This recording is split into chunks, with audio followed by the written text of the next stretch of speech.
Hello and welcome back to the Common Colt Podcast. Colts Podcast is real takes, no clickbait. I'm Josh Hudgens, joined by Dan Hertzler. Dan, how you doing? Oh man, I don't even know what I'm doing. I mean, what a roller coaster of games or of emotion in that game. I mean, it just felt like a pathetic showing, then a comeback, then overtime, then we lose at the end, man. These are what NFL games do, especially the Colts. Josh, we do one word reactions. I don't even know if we can say one word. What is one word you got to this game? Um, Disappointed. I'm disappointed. Yeah. Obviously, when you watch the game and you get down 23 points and you get it to overtime, you hope your team can close the deal. But it also was a good showing of the difference in a veteran team and a team who's young and who doesn't really have any guys over the age of 30. And we kind of witnessed that today. What about you?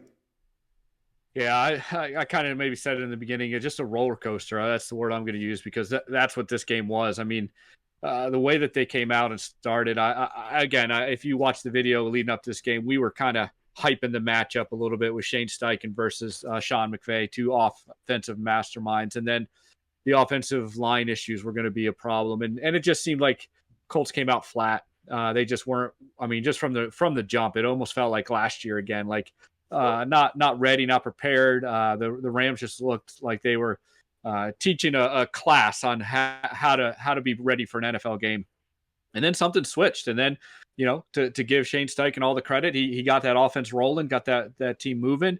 The young guys, as you said, started balling and playing. But hey, you can't go down 23 and try to come back in a quarter half. So just a lot of emotions everywhere. Yeah, it's interesting watching that game, and obviously Richardson to start, really the whole team. I don't want to pin it on one guy. I mean, missing field goals, penalties, nobody can block, Richardson fumbling the ball. It was just a complete, total team screw up for the first half of that game.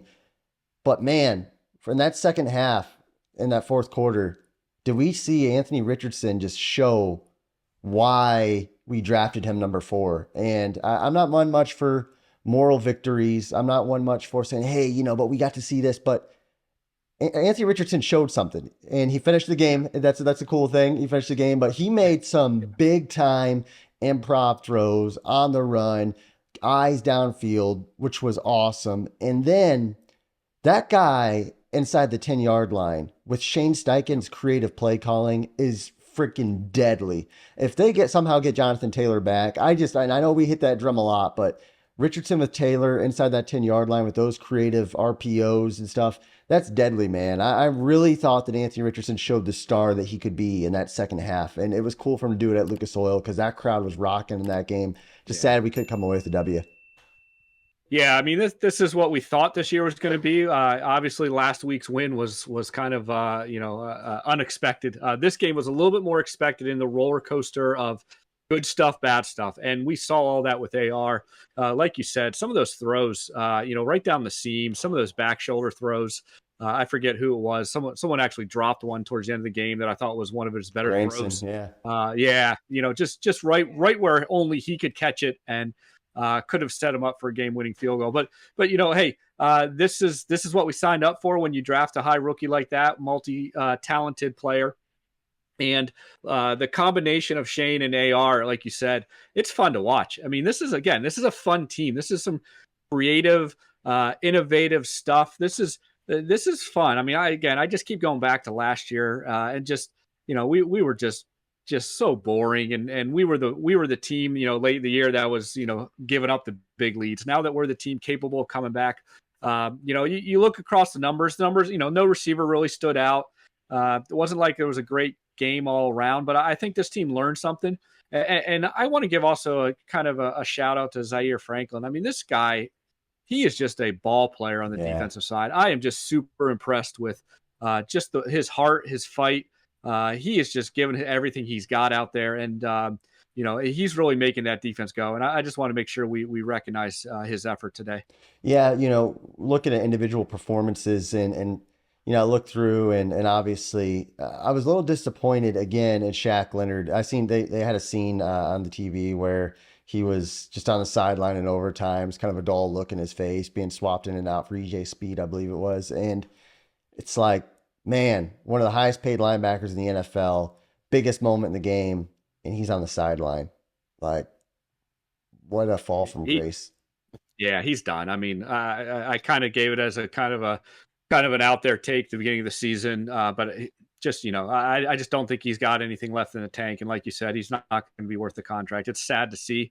That's the NFL. That's the way it works. Next man up. And this team could use something like that. The secondary still concerned. I mean, to give up that last drive and just anytime Stafford and hey. We want to be fair too. Stafford was good. I mean, he was banged up. He was hurt. He was a trooper, tough player, and out there banging and just making those throws. But our secondary is definitely a concern going forward. We're just not really covering anybody really tight, and unless we get pressure, we're giving up a lot of yards. So again, just a lot of good, a lot of not so good, a lot of I don't know what we're gonna have next week. It's kind of hey, jump on the ride and let's get going and see what's happening because this is a team that you never know what you're going to get. I think that's what we said all the way back after the draft is, hey, this is going to be a roller coaster. We're going to training camp. We're going to see some good numbers. We're going to see some bad clips and it's going to progress all the way throughout the season. The truth is, I was a little nervous of a vintage Matt Stafford performance against our secondary, and it happened. Yeah. And the Colts missing those offensive line. And I'm not here to make excuses because every team's injured, but missing Ryan Kelly and missing those linemen, it definitely hurt, especially early in the game. But hey, they could afford to spare this one if they can come back and get a win in the AFC South against the Titans next week. That one's going to be a big one, and I'm looking forward to that game. Lot to take in. This is just an instant reaction. I'm curious kind of what your guys' thoughts are. We're really chasing 2,000 subscribers on our channel. So if you could subscribe and then comment kind of how are you feeling? What's your one word? I know it's a loss. Nobody likes losing, but AR had a good performance. Man, Shane Steichen, creativity again showing, just not quite shot out of the cannon in the first quarter, maybe because an emotional victory last week with a young team. I don't know. But hey, they're young players. Like you said, it's a young coach too. And, you got to figure out the grind of the NFL season. And today, I think he lost that in the first half, which cost him the game. But credit to them. I mean, they battled. They showed some stuff, good adjustments. So this team is something to look forward to going forward. One final thought. I wanted to one other final thought that was kind of a bummer, though, today. Do you see everyone else, the AFC South won? Yeah. Jags won this morning. Texans, man, they put it on the Steelers. Titans put it on the Bengals. So kind of a double whammy for the Colts here today. One thing I saw on the screen, I had noticed it. I mean, obviously last year we were so bad, but I think this is a Colts 7th straight loss at Lucas Oil Stadium. I mean, no home field advantage at all. Yeah. Now we were a bad team last year, so everybody beats us wherever we went, but just kind of, I don't know, just kind of sucks when they come to your home field. They're flying all the way from California and we still get beat, but hey, big one next week. So let's get that win. Hey guys, we appreciate you watching. Subscribe to our channel. Again, we're close to 2,000. Help us get there. It'd mean a lot. Thanks again, guys. Have a great day.